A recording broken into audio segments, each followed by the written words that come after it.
সে কখন থেকে দেখছি মুড়িতে হাত বোলাচ্ছ। ওই রাজসভায় যেতে হবে তো নাকি? জানো তো গিন্নি, আজ না সকালে প্রাতঃক্রিয়াটা ঠিক জুৎসই হয়নি বুঝলে। তা হবে না, কাল রাতের খাবারের কথা মনে নেই? যেভাবে তুমি গন্ডে পিন্ডে গিললে, যেন মনে হয় এই প্রথমবার ভাতে থালা চোখে দেখলে। হ্যাঁ, কি যে বলো গিন্নি, ওই সামান্য খাবারকে কিনা তুমি বলছো এত। গোপাল দাদু, গোপাল দাদু, আমরা এসে গেছি। আরে পুটি, তোদের দাদুর যেমন রাজসভায় যাওয়া ডকে উঠেছে, তোদের পড়াশোনাও তেমনি শিখে উঠলো নাকি? কেন দিদা? না মানে পড়াশোনা ছেড়ে সকাল সকাল যে দাদুর কাছে গন্নে দিয়ে পড়লি, এই তাই বলছিলাম আর কি। না না দিদা, আমরা তো রোজই নিয়ম করে পাঠশালায় যাই। জানো তো, এখন আমাদের পাঠশালায় ইংরাজি শেখাচ্ছে। তাই নাকি? বাহ, এটা খুব ভালো কথা। আচ্ছা দাদু, তুমি হ্যাপি নিউ ইয়ার এই কথাটার মানে জানো? আরে কেন জানবো না, নিশ্চয় জানি। কই তাহলে বলো তো দেখি।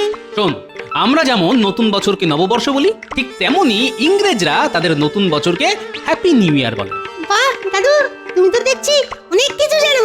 জানার জন্য জীবন। যাই হোক, কদিন পরেই তো নিউ ইয়ার, মানে ইংরেজি নববর্ষ। আমরা সবাই মজা করবো বুঝলি, হই হুল্লোড় করবো। কি মজা, দারুণ মজা। তাহলে আমরাও সবাইকে হ্যাপি নিউ ইয়ার বলবো। আরে বলবি বই কি, আর শুধু তোরাই নয়, তার সাথে আমিও সবাইকে বলবো হ্যাপি নিউ ইয়ার। বেশ মজা হবে। দারুণ মজা হবে।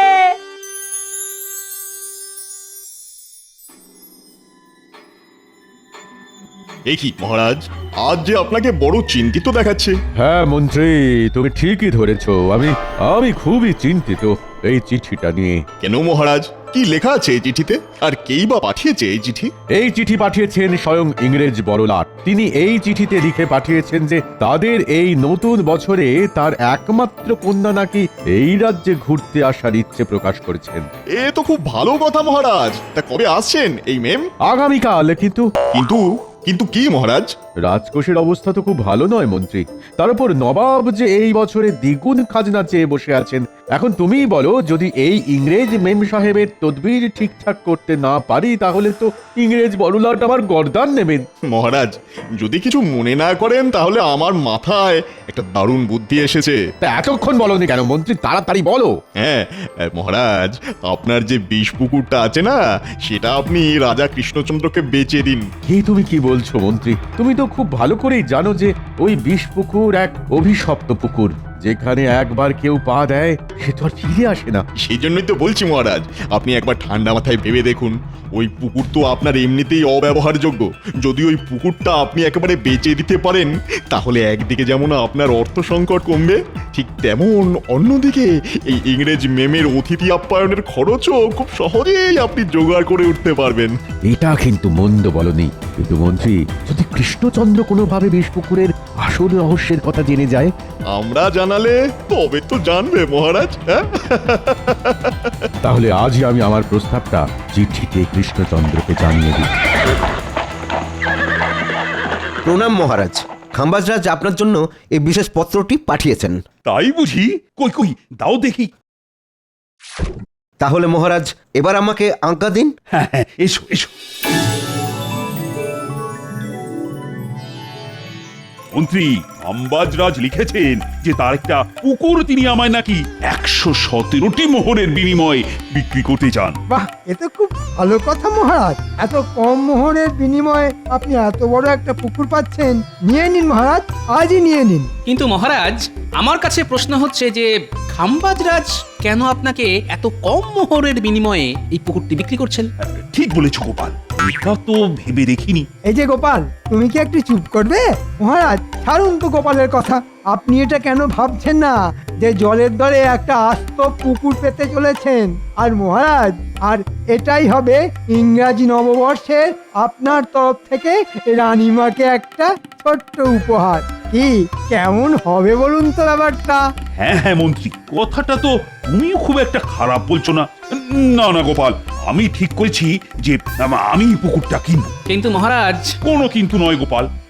এই নাও মন্ত্রী, 117টা মোহর। এটা নিয়ে তুমি সোজা যাও খাম্বাজরাজের কাছে, আর বলবি যে আগামীকালই আমি আর গোপাল যাচ্ছি ওই পুকুর পরিদর্শনে।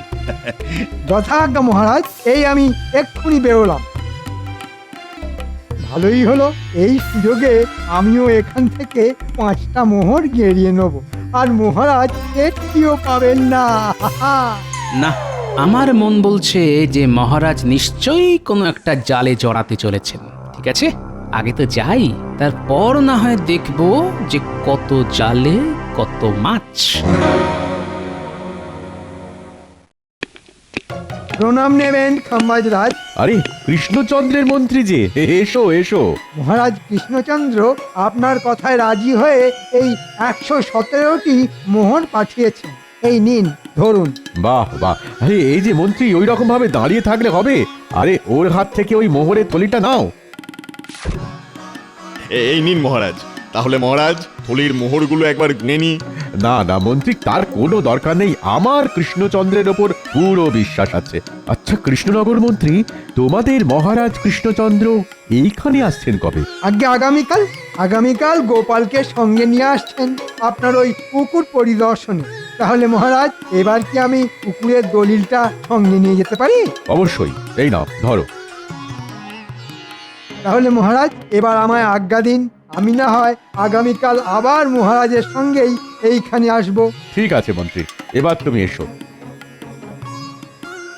তাহলে আর কি মহারাজ, এবার নিশ্চয়ই আপনার আর ইংরেজ অতিথি আপ্যায়নের জন্য কোনো অর্থের অসুবিধা হবে না, হ্যাঁ কি বলেন?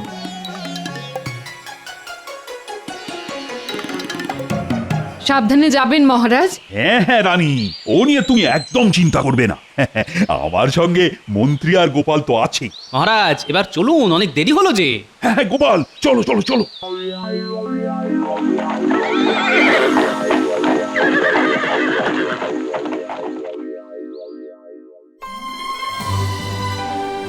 আরে আসুন আসুন আসুন মেম সাহেব আসুন।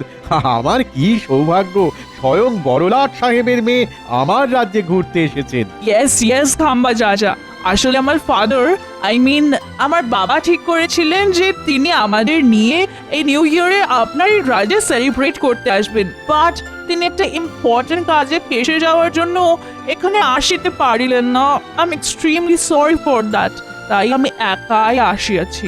বাহ বাহ, এ তো খুব ভালো কথা।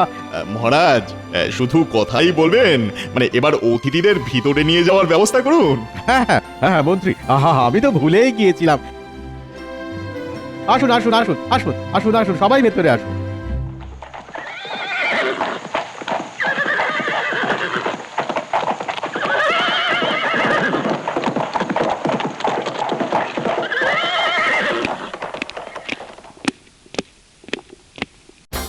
মহারাজ, কৃষ্ণনগর থেকে স্বয়ং মহারাজ কৃষ্ণচন্দ্র তার মন্ত্রী এবং গোপালকে সঙ্গে নিয়ে এসেছেন। তাই নাকি? তা দাঁড়িয়ে কেন, তাড়াতাড়ি যাও, ওনাদেরকেও ভেতরে নিয়ে এসো। আহামক কোথাকার।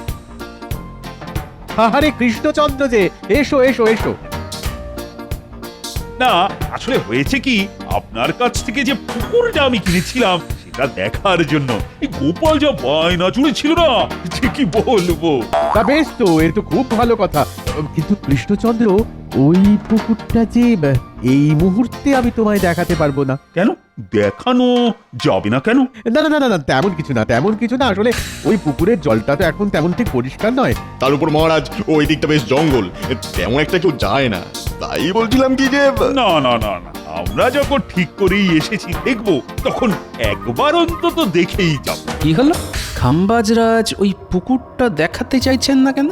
না, কিছু তো নিশ্চয়ই একটা গন্ডগোল আছে। ঠিক আছে মহারাজ, আপনি চিন্তা করবেন না। এনারা যখন দেখবেন ঠিক করেই এসেছেন, তখন না হয় আমি মহারাজ কৃষ্ণচন্দ্রকে খুব সাবধানের সঙ্গে ওই পুকুরটি একবার দেখিয়ে আনি। ঠিক আছে মন্ত্রী, তুমি যখন বলছো তখন যাও, তুমি না হয় ওদেরকে ওই পুকুরটি দেখিয়ে নিয়ে এসো।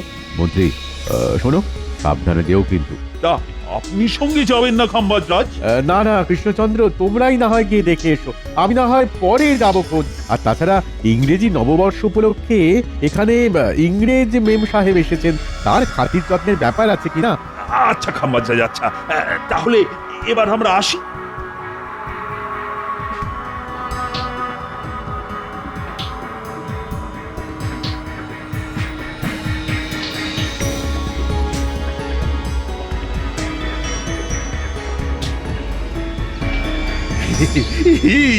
দেখেছো মন্ত্রী, দেখো দেখো, এই যে সত্যি খুব বিশাল পুকুর। হ্যাঁ হ্যাঁ মহারাজ, কি ঝকঝকে আর তকতকে জল। উফ, দেখেই যেন জল পিপাসা পেয়ে গেল। এ কি দেখছি পাশের ছোট পুকুরের জলটা কেমন হাওয়ায় ঢেউ খেলছে, অথচ এটা এত বড় পুকুর হয়েও এই পুকুরের জলটা কেমন স্থির। না, ব্যাপারটা তো কিরকম সন্দেহজনক মনে হচ্ছে। এ কি গোপাল, তুমি আবার চুপ কেন? তুমি কি এই পুকুর দেখে খুশি হওনি? না না মহারাজ, এমন কেন বলছেন? আপনার খুশিতেই তো আমার খুশি। তাহলে কি বলো গোপাল, আমি না হয় একবার ওই পুকুরে নেমে ওর একটু জল খেয়ে আসি। সাবধান সাবধান, যদি বেঁচে থাকতে চান তাহলে ভুলে ভুলে ওই পুকুরের জলে পা দেবেন না। ওই পুকুর হলো এক অভিশপ্ত বিষ পুকুর। পালান পালান, নইলে মরণ নিশ্চিত। পালান পালান। এই ধরো ধরো ধরো ধরো মন্ত্রী,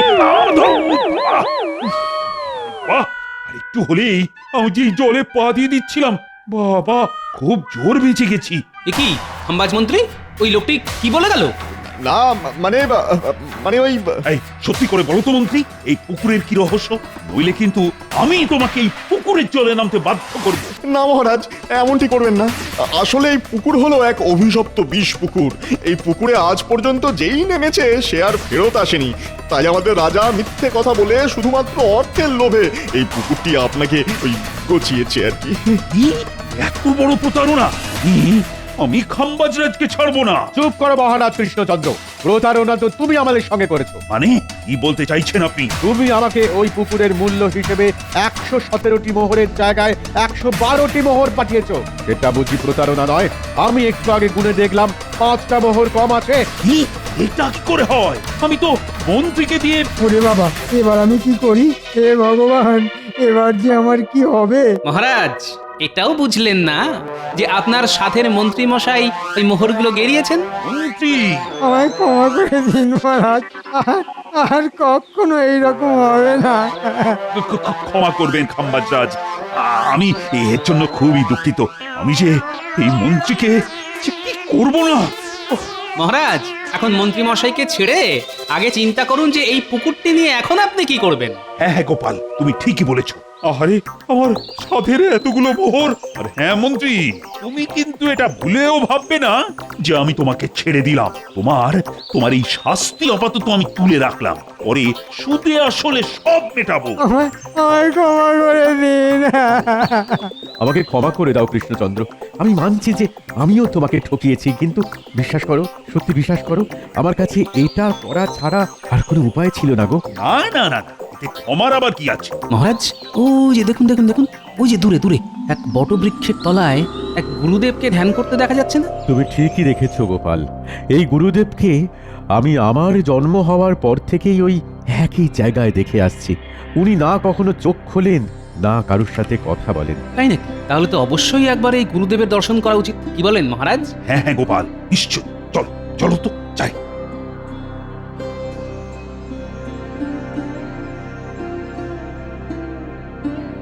প্রণাম গুরুদেব। কি আশ্চর্য! এসো গোপাল, আমি জানতাম যে একদিন তুমি ঠিকই আসবে আমার কাছে। এ কি গুরুদেব, আপনি আমার নাম জানলেন কিভাবে? আমি সব জানি গোপাল, কিন্তু এও জানি যে তুমি এখানে কেন এসেছো। আমি তোমারই মতো একজন পুণ্যাত্মার সন্ধানে ছিলাম, আর তুমি হলে সেই পুণ্যাত্মা, আর তাই তুমি আমার ধ্যান ভেঙেছো। তাহলে গুরুদেব, আপনি যখন সবই জানেন, তখন না হয় আপনি এই বিষ পুকুরের হাত থেকে কিভাবে রেহাই পাওয়া যায় তার একটা উপায় বলে দিন। শোনো গোপাল, সেই উপায়ই তো তোমাকে খুঁজে বার করতে হবে। এই নাও, এটা ধরো। এটা নিয়ে কি করব গুরুদেব? একমাত্র এই তীর দিয়েই তুমি ওই জল রাক্ষসকে মারতে পারবে। আর একটা কথা সব সময় মনে রেখো, জলে থাকা অবস্থায় জল রাক্ষসকে কিন্তু তুমি বধ করতে পারবে না। ধন্যবাদ গুরুদেব। এবার আমি চলি গোপাল, আমার কাজ শেষ। আশীর্বাদ করি তুমি যেন জয়ী হও। What happened? আমি রাজে ঘুরিতে এসে এইসব কি দেখে দিচ্ছি? কোথায় প্রোগ্রাম হবে, সেলিব্রেট হবে? কিছু মনে করবেন না মেম সাহেব, আমি আপনাকে সব কথা খুলে বলছি। আসলে হয়েছে কি, এই পুকুরে এক বিশাল মৎস্যরূপী জল রাক্ষস আছে। যদিও তাকে এখনো কেউ তেমন ভাবে দেখেনি, তবে লোকে নাকি বলে যে এই পুকুরের জলে যদি কেউ নামে তাহলে সে আর ফেরত আসে না। ও মাই গড, হোয়াট হ্যাপেন্ড? এ কি বলিতেছেন আপনি? ঠিকই বলছি মেম সাহেব, আর এই কথাটাই আমি মহারাজ কৃষ্ণচন্দ্রের কাছ থেকে লুকিয়েছিলাম, আর তাকে ঠকিয়ে এই পুকুরটা আমিই বিক্রি করেছিলাম। আমায় ক্ষমা করো কৃষ্ণচন্দ্র, আসলে আমার না কোনো উপায় ছিল না। কাঁদবেন না খাম্বাজরাজ, কাঁদবেন না। আমি সব বুঝেছি। আমিও আপনার জায়গায় থাকলে হয়তো ঠিক এটাই করতাম। যাক বাবা, এই জল রাক্ষসের জন্য আমি এই যাত্রায় বেঁচে গেলাম। কিন্তু মহারাজ, এখন চিন্তার বিষয় হলো যে এই জল রাক্ষসকে কিভাবে ধরা যায়। মহারাজ, আমার মাথায় একটা দারুণ বুদ্ধি এসেছে। তাই নাকি গোপাল? তো বলো বলো, কি সেই বুদ্ধি? তবে শুনুন মহারাজ, আর আপনিও শুনুন খাম্বাজরাজ, আপনাকে ছিপ দিয়ে মাছ ধরতে পারে এমন বেশ কিছু দক্ষ লোক জোগাড় করতে হবে। তাদের দিয়ে কি হবে গোপাল? দেখুন মহারাজ, আমরা সেই মৎস্য শিকারীদের ছিপ দিয়ে এই পুকুরের ধারে বসিয়ে দেব সেই মৎস্যরূপী জল রাক্ষসকে ধরার জন্য। দেখেছেন মহারাজ, গোপালের কত বুদ্ধি। উনি নাকি ছিপ দিয়ে মৎস্যরূপী জল রাক্ষসকে ধরবেন। তাহলেই হয়েছে। দেখো মন্ত্রী, তুমি কি এইবার মানে মানে চুপ করবে? বলে কিন্তু আমি এখনই তোমাকে এই ছিপের বড়শিতে গেঁথে ওই পুকুরের জলে ফেলে দেবো। না না, ঠিক আছে ঠিক আছে, এই আমি চুপ করলাম। ঠিক আছে গোপাল, আমি এক্ষুনি সব ব্যবস্থা করে ফেলছি।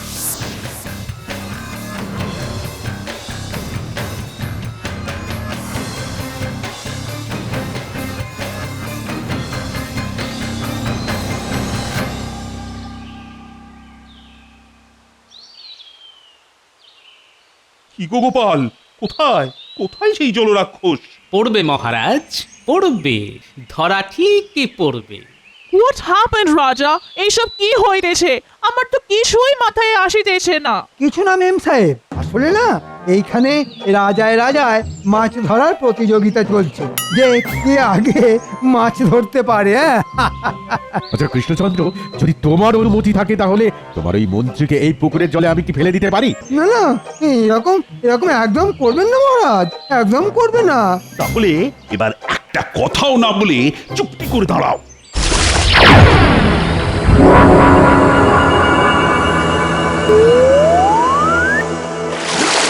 পালাও পালাও, ওরে বাবা রে, পালাও। গোপাল, এবার কি হবে? ভয় পাবেন না খাম্বাজরাজ, আমার মাথায় আরেকটা নতুন বুদ্ধি এসেছে। সেটা কি গোপাল? কি আবার? ওই মানে মানে কৃষ্ণনগরে ফিরে যাওয়া আবার কি? মন্ত্রী, চুপ করবে তুমি। বলে কিন্তু এবার আমি সত্যি সত্যি এই পুকুরের জলে তোমায় চোবাবো। না না মহারাজ, ঠিক আছে ঠিক আছে। আমার মনে হয় গোপাল, এত সহজে আমরা এই জল রাক্ষসকে ধরতে পারবো না। আমি এখনো বলছি মহারাজ, এই কাজ না এইসব গোপাল নেপালের কর্ম নয়। এই কাজ যদি আমি পেতাম না, তাহলে দেখতেন যে এতক্ষণে এই জল রাক্ষস আপনার পায়ের কাছে পড়ে মাছের মতো খাবি খাচ্ছে। এবার দেখছি এই জলরাক্ষসের আগে এই মন্ত্রীকেই একটা উপযুক্ত শাস্তি দিতে হবে, নইলে এর পটর পটর আর বন্ধ হবে না। পেয়েছি মহারাজ, পেয়েছি, উপায় পেয়েছি। পেয়েছো? তা কি পেয়েছো গোপাল? মন্ত্রীর মুখ বন্ধ করার উপায়? হ্যাঁ মহারাজ, এমন উপায় পেয়েছি যে মন্ত্রীর মুখও বন্ধ হবে আর এই জল রাক্ষসও মরবে। তাই নাকি? তা কি সেই বুদ্ধি? তবে দেখো গোপাল, তোমার বুদ্ধি কিন্তু আগের বারই খাটেনি। আপনি কোনো চিন্তা করবেন না মহারাজ, শুধু দেখে যান এবার এই গোপাল কি করে।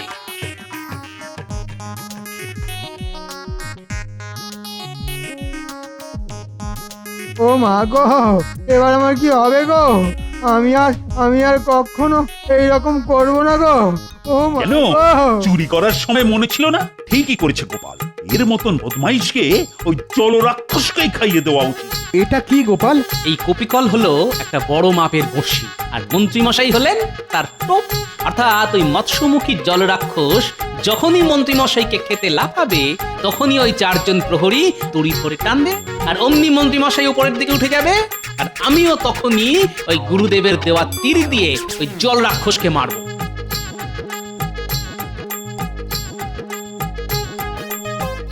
কি তাহলে তোমাদের কি করতে হবে সব বুঝেছো তো? হ্যাঁ হ্যাঁ গোপাল দাদা। তাহলে তোমরা শুধু আমার দিকে লক্ষ্য রেখো, যেই আমি চোখ মারবো আর অমনি তোমরা দড়ি ধরে টান মেরো, ঠিক আছে? ঠিক আছে। দেখো গোপাল, যেন ফসকে না যায়, কারণ যদি তুমি একবার ফসকাও তাহলে কিন্তু মন্ত্রীও চিরকালের জন্য ফসকে যাবে। হে ভগবান, এবার এবার আমার প্রাণটা যে গোপালের হাতে। দেখো ভগবান, দেখো, একটু দেখো। না না মহারাজ, আপনি একদম চিন্তা করবেন না, এই শিকার আর আমার হাত থেকে ফসকাবে না। মহারাজ, এইভাবে আমার মাছের খাবার বানাবেন না, বানাবেন না। ও মা গো, কেউ তো আমায় বাঁচাও।